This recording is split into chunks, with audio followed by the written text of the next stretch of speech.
Well, there are going to be losses like the one the Mariners suffered last night. It's just the nature of baseball, but that doesn't make it hurt any less. So let's cope together here on the Locked On Mariners podcast. Colby, hit it.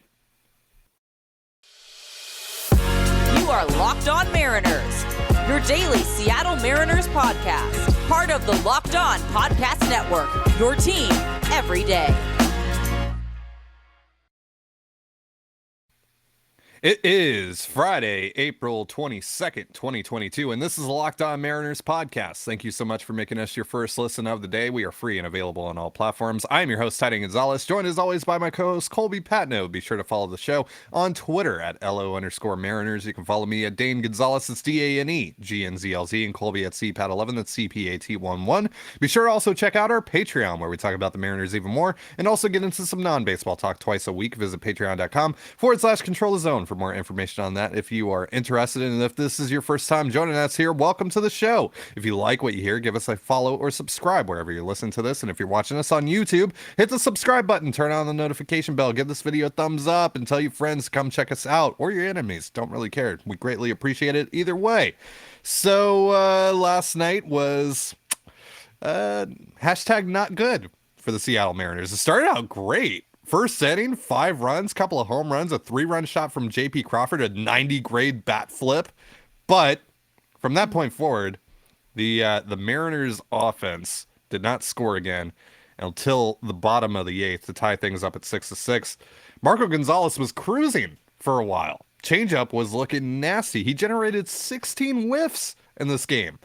And then the 5th inning happened.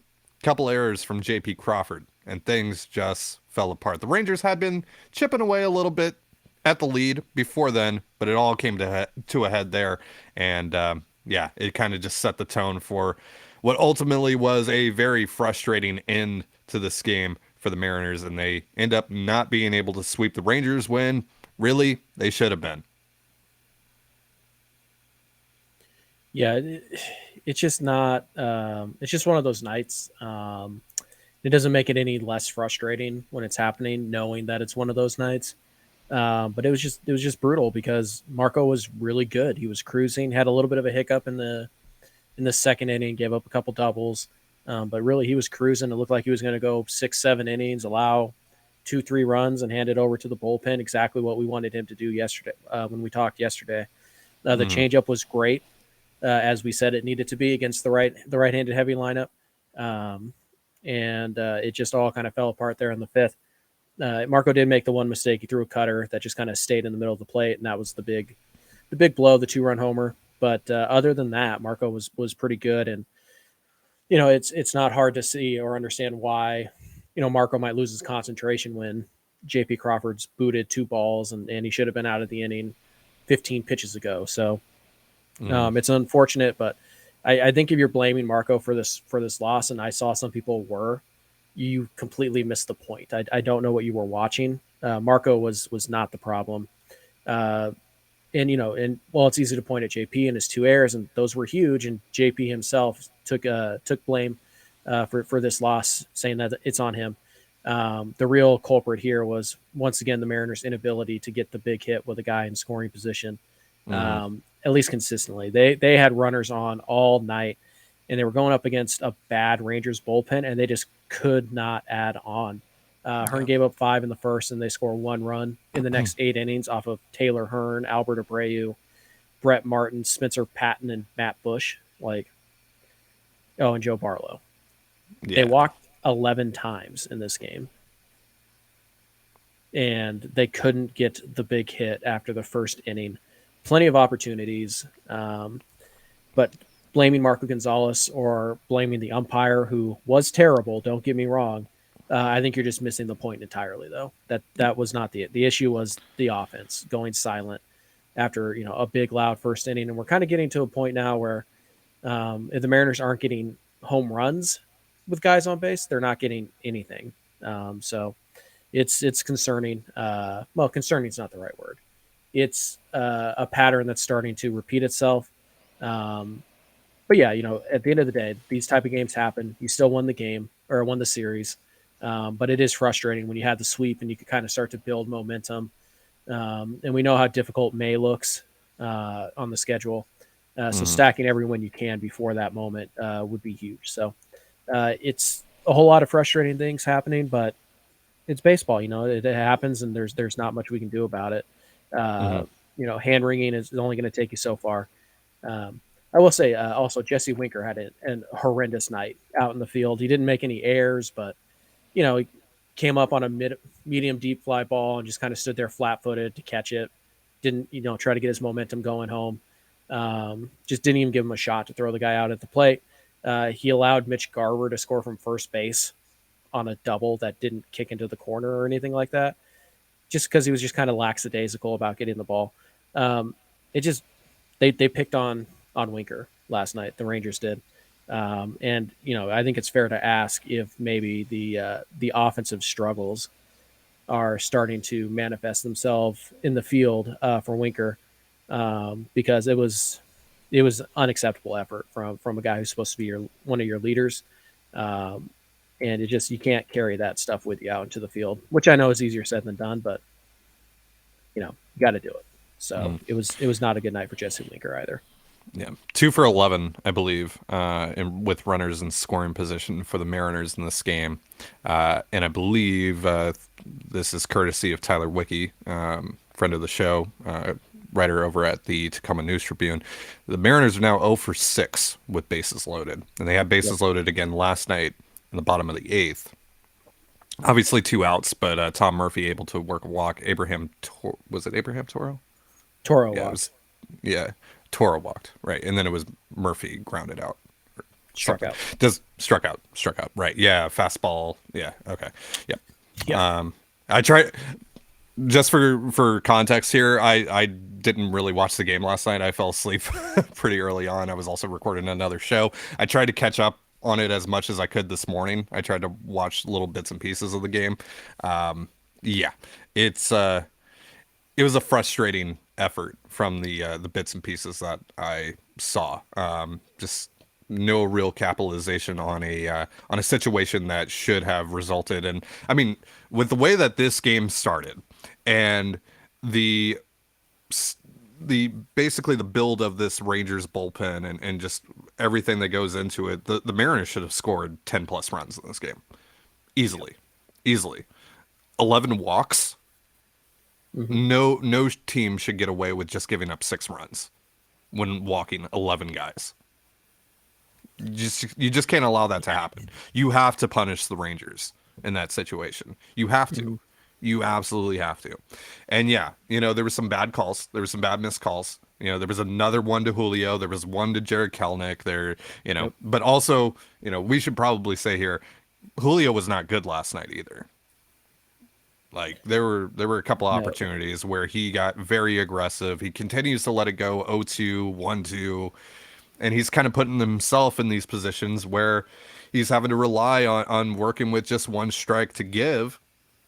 And that's what's kind of leading to some of these bad missed calls. I'm not defending the umpires in these situations though, but Julio's got to be better earlier on in the count.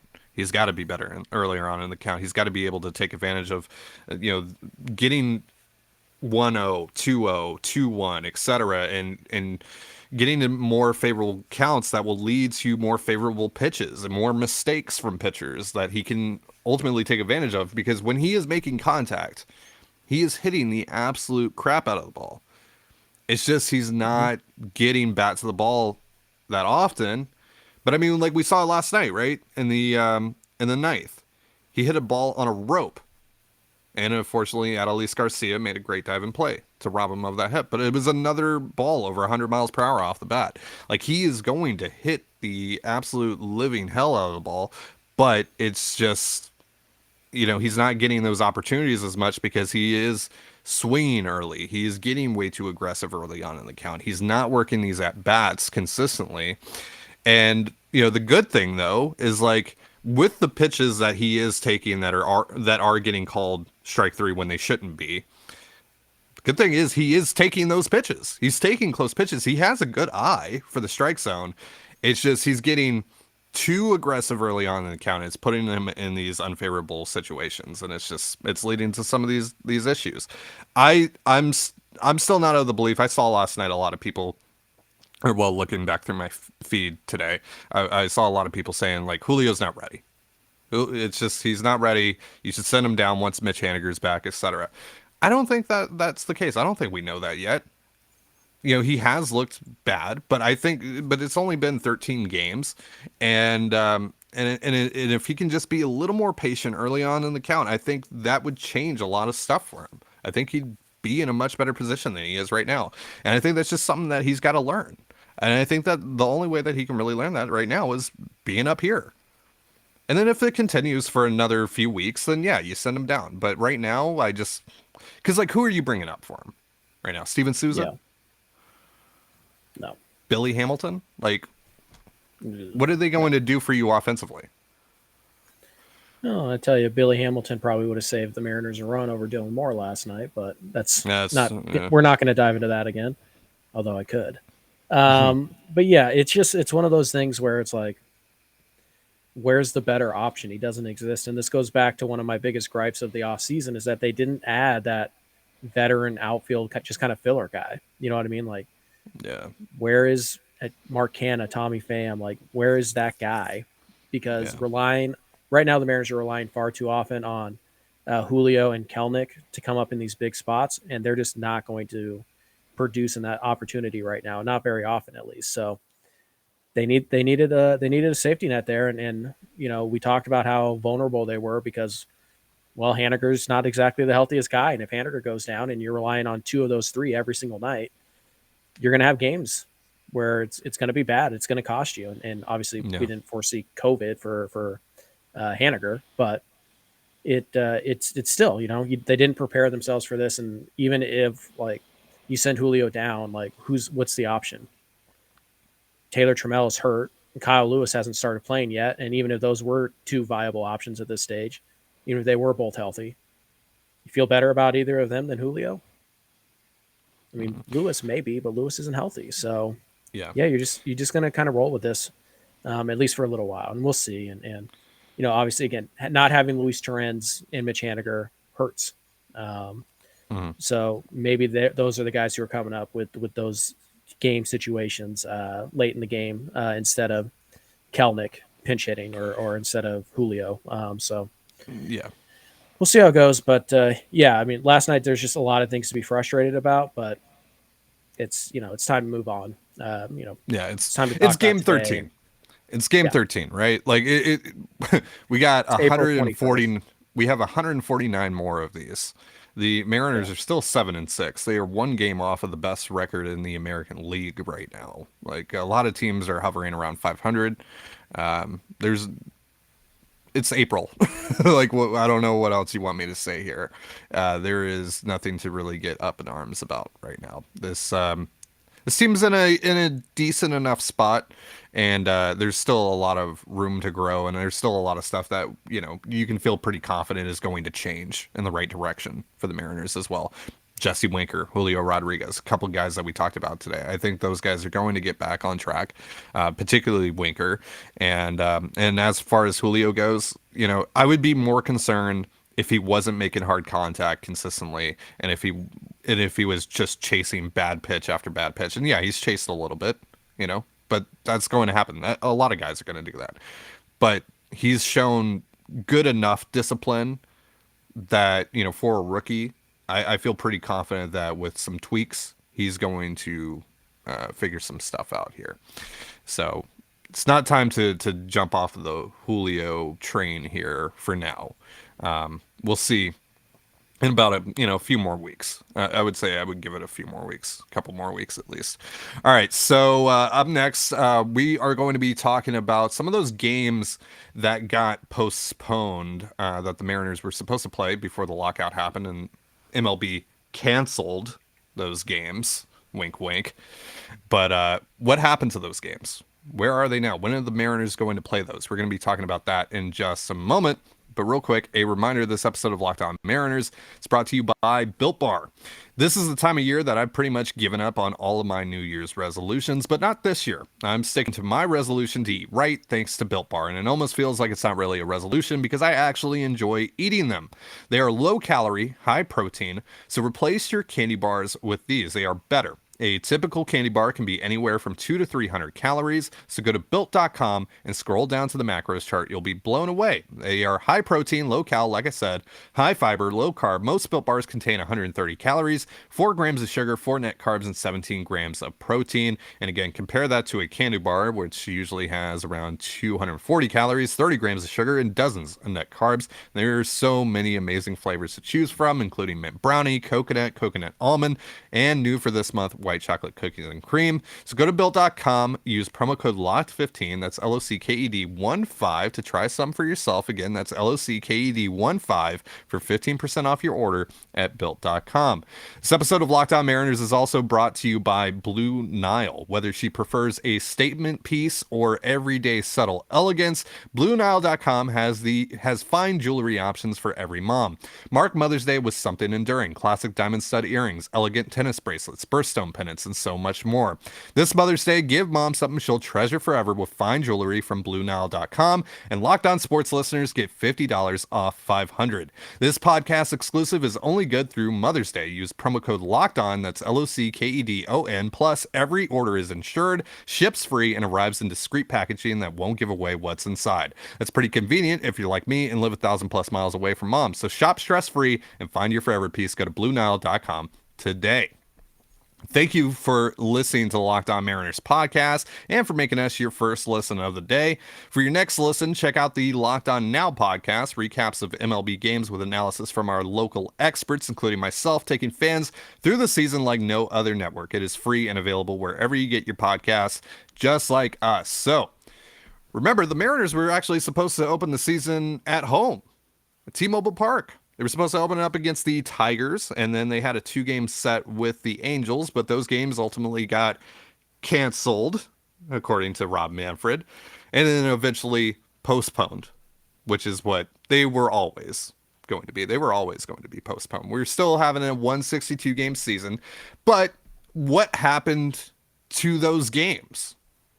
Well, the Tigers series, because the Mariners don't really have an opening to play 4 additional games in the midseason, have been pushed all the way to the end of the season. The Mariners were supposed to end their season on October 2nd against the Oakland A's. That's now going to end on October 5th. They're going to play 4 games from October 3rd through the 5th against the Tigers with a doubleheader on October the 4th. That is a Tuesday, which, doubleheader with the playoffs coming up. That's not great. Then as for the 2-game series with the Angels, Saturday, June 18th, there's going to be a doubleheader versus the Angels at T-Mobile Park, which is actually going to be a part of what is technically going to be a 5-game series between the Angels that weekend. And then they're going to play the second of those postponed games on Saturday, August 5th. That is another doubleheader between the Angels. But Colby, it's a lot of doubleheaders. That's a lot of games against the Angels in June at home. I mean, they're trying to cram all these games in, and this kind of shows the impact of trying to cram all these games in all at once and not giving teams many off days. And the Mariners are ultimately going to have to play a lot of games with very little rest. Yeah, it's stupid. Let's just call it like it is. These games don't need to be made up, but they're going to be forced to be made up simply so owners can recoup, quote unquote, some revenue that they lost, even though they didn't actually lose any. So yeah, it's dumb because again, now you go into a situation where, the Mariners are playing a division rival, and granted it's Oakland, who's probably not going to be competitive at the end of this thing. They go from playing that, to playing a random series against Detroit, and if the Mariners are so lucky to make the playoffs, they have to have a doubleheader. And the odds are is that the Mariners probably don't know that they've made the playoffs by the time that series starts, just reading the tea leaves here. So it's not like they can just say, oh, well, we'll throw Nick Markavicius in game 2, and it doesn't really matter if we win or lose it because we're in the playoffs. That's probably not the case. Probably not going to be the case for the Mariners this year. Maybe it is. That would be great. But it's probably not going to be. And now you've thrown a doubleheader in the last week, all because you don't want to push the season, the World Series back 1 week, basically is what it is. That's beyond stupid. And so now we're seeing guys, pull hammies and burn their obliques, and just like, of course we're seeing all these kind of soft tissue injury type of things. Of course we are. You didn't give them adequate time to get ready. So it's beyond stupid that Major League Baseball is trying to cram these games in. Just cancel them, like you said. You're not losing all that much revenue. And for some teams, you're not losing any revenue at all. The Mariners still had their opening day. They still got that attendance number. They maybe lose out on 50,000 tickets over the course of those games. It's not a big deal. So they should have just canceled the games, gone with a 154 game season or 156, whatever it was, and just kind of kept the off days the way they were. It's just scheduled doubleheaders are fine, but there needs to be off days built in to accommodate those. And just because of Major League Baseball's own, let's just say stupidity. Sure. Now teams like the Mariners and every team has to suffer through these pointless doubleheaders on just on the principle that owners don't want to sacrifice any of the gate for these games. It's just stupid. Yeah, and I believe it's the series in June with the Angels. Yeah, the 5-game series where they're not going to have an off day. Their first off day in June is June 9th. Then they play 3 games against the Red Sox, 3 against the Twins. Then they play the 5 games against the Angels before they get another off day on June the 20th. So they play 1, 2, 3, 4, 5, 6, 11 games before another off day. That's a lot. 10 days. In 10 days. That's too much. That's too much. That's you're putting players at risk there. And I'm not really sure how the Mariners are going to be able to navigate that. I'm not sure how, because obviously this is not a situation that's exclusive to the Mariners either, right? Like every team has to make up all of their series from the start of the year. But just talking about it from a Mariners perspective, it's just, you're entering the summer. It's going to be the start of the summer right there. You're getting into the summer stretch. You're really starting to get into the swing of things, and you got to play all these games, and you already have 2 months of games under your belt. It's just a lot. It's just overkill. It's just way too much. Doesn't like I get that. There really wasn't another opportunity to do this, but I mean, the Mariners have off days, throughout the season, where maybe the Angels, if they're around the Pacific Northwest, could come up for 1 game on those off days. But I don't know. But then, at that point as well, the counter argument to that is, well, you're taking another off day off the board for the Mariners as well. So I don't know. There isn't really a perfect answer to this other than they probably should have just canceled the games.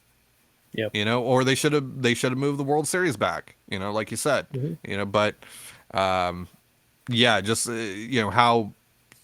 like, with 162 games and with the World Series being when it is and everything, there just really isn't a perfect answer for it right now. It's just a really, unfortunate thing for the players and unfortunate thing for the teams. And, it's going to be really interesting to see how they try to maneuver that. 'Cause, and try to stay healthy through it all, because that's really the biggest thing here. Again, like you said, 11 games in 10 days. That's just a lot of baseball. So, yeah, we'll see how it goes. But up next, we're going to be previewing tonight's game and the series with the Kansas City Royals.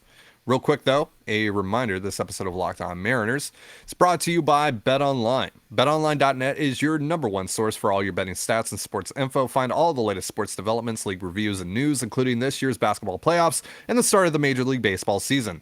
BetOnline is your continued source for all your sporting wagering information, from live betting to playoffs, esports, and more. Head to the website today or use your mobile device to learn more about the trends in action. BetOnline, where the game starts. So, Mariners Royals start tonight at T-Mobile Park. You're going to the game tonight. You're actually we're recording earlier on in the day than we usually do, so you can start heading over to Seattle. You're going to be seeing Chris Flexen again, 5th time I believe in your life that you've watched Chris Flexen pitch, and not Yeah. on purpose, not on purpose. To be clear, we got Flexen versus Brad Keller, who's been pretty good to start the year. 13 innings pitch, 3.21 FIP. 1.38 ERA, just striking out a little under 7 batters per 9, so not a big strikeout guy, but not walking a lot of guys either. Just 2.08 walks per 9 thus far, and obviously the Mariners best walking team in baseball, so we'll see. Something's got to give there, if you will. But what are you hoping to see from Flexen, who hasn't gotten off to a great start to the year? And what are you hoping to see from the offense coming off of a brutal loss? Do you think they're going to be able to bounce back? Yeah. From Flexen, one of the things I saw last week when I was there is the fastball velocity was down quite a bit. He's throwing a lot of 90s, and it's usually 92, 93. Again, it's tough to know about off-speed stuff when you're there, and I didn't rewatch the game. But my understanding is that Flexen just really wasn't that sharp. He wasn't awful, but he wasn't that sharp. Kansas City's got a pretty good lineup. It's not nearly as scary as Houston's, but, I mean, Nicky Lopez is a really good player. Benintendi's a really good player. Salvador Perez. Whit Merrifield's slumping right now, but we know he's a very good player. So, yeah, it's certainly not a lineup that you can just kind of sleepwalk your way through. So it'll be interesting to see how he attacks it. Hopefully the velocity is back up. And then, like part of me is waiting for that little surprise I'm going to get on the way to the ballpark that somebody has been placed on COVID IL. Nobody was placed on it yesterday, which could be a good sign. But we'll wait and see how it goes. Against Keller's a little tougher than you think when you look at his Savant page. He's a solid. He's a, number 4-ish type of guy. He actually gets a good amount of chase out of the zone, 88 percentile in chase rate this year. Fastball spin, it's not an overpowering fastball. It's 94 miles an hour, but it has pretty good spin rates as well, 66 percentile. He's been good this year. His underlying numbers suggest he's been a little bit lucky, but he's still been very good. And honestly, when I look at Brad Keller and I kind of he looks to me kind of like a poor man's German Marquez. Now, I don't know what that says about Brad Keller or German Marquez, but you can interpret that however you want. Maybe one of them's overrated. I don't know. But yeah, he's going to be in the strike zone. He's going to work the edges. The Mariners, they walk quite a bit. He's not going to walk you, so you're going to have to be pretty aggressive in the zone. The stuff, again, it's not overpowering stuff, but it does play up because he gets pretty good movement on it. The slider and the fastball are kind of his two weapons of choice, and they've both been very, very good this year. So you have to get after him, and he's not going to give you anything, so you kind of have to force the issue here, and we'll see if the Mariners can do that. Yeah, hopefully Chris Flexen can go pretty deep in this game because this bullpen could use some rest. It got quite a bit of uses last night. I would assume that Diego Castillo is available again after going 3 straight games, the last 3 games, before last night. But yeah, they took on quite a bit of workload last night. Drew second righted pitch. Everyone basically pitched aside from Andres Munoz and Diego Castillo. But yeah, they could use a little bit of a relief here. And because they got Sewald hurt, or not hurt, on the COVID list, and Sergio Romo is hurt, and obviously Sadler's out right now, and Giles is out right now, and yeah, so the bullpen's not in a great shape. The Royals right now offensively have 4 guys over a WRC plus of 100. That's Andrew Benintendi, who's slashing 359, 419, 487. Nicky Lopez slashing 324, 361, 412. Salvador Perez slashing 220, 256, 537. So a lot of that is just power. He's not really contributing elsewhere in terms of average or on base. Cam Gallagher, who is Perez's backup, is slashing 250, 333, 375. Michael Taylor is at a 94 WRC plus.